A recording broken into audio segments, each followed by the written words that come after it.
ভাইরে ভাই, মরার আগে চিঠি লিখে গেছেন এক বোন ভাইদের উদ্দেশ্যে। লেখা ছিল, আমার জানা যায় 3 ভাইকে দাঁড়াতে দিও না। গত 3 দিন আগে আমি একটা পোস্ট করেছিলাম। একজন মহিলা 21 বছর পর্যন্ত তার 3 ভাই তাকে সম্পত্তি দেয়নি। উনি যখন মৃত্যুশয্যায় তখন ভাইয়েরা মাফ চাইতে গিয়েছিল, উনি কাগজে লিখে দিয়েছে যে মাফ করব না।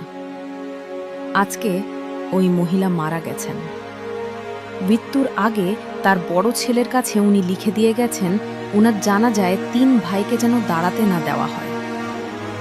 একজন মানুষের মৃত্যু যন্ত্রণা কত ভয়াবহ, সেই যন্ত্রণা ছাপিয়ে উনি মনের কষ্ট থেকে এই কথাটা লিখে গেছেন। এবার বুঝে দেখুন ঠিক কী পরিমাণে মনে কষ্ট পেলে একটা মানুষ এরকম কাজ করতে পারে। শুধু বোনেরা যে হক থেকে বঞ্চিত হচ্ছে বিষয়টা এরকম নয়।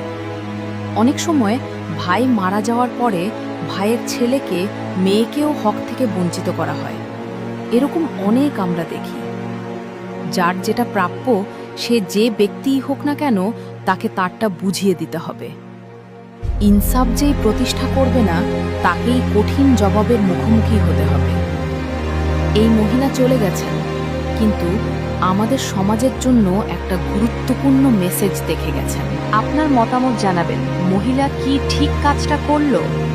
আল্লাহ কি ওই 3 ভাইকে ক্ষমা করবে নাকি জাহান্নামে দিবে যারা জানেন? একটু কমেন্ট করে জানাবেন। আমি ব্যক্তিগতভাবে বলতে চাই, আমার বোনদের সকল সম্পত্তি আমরা বুঝিয়ে দিয়েছি। আমি লেখক হিসেবে বলছি কথাটা সত্য, সেই হিসেবে আলহামদুলিল্লাহ। এই ঘটনার প্রেক্ষাপটে আপনাদের মতামত জানতে চাই। যদি সময় থাকে একটা কমেন্ট করে জানাবেন।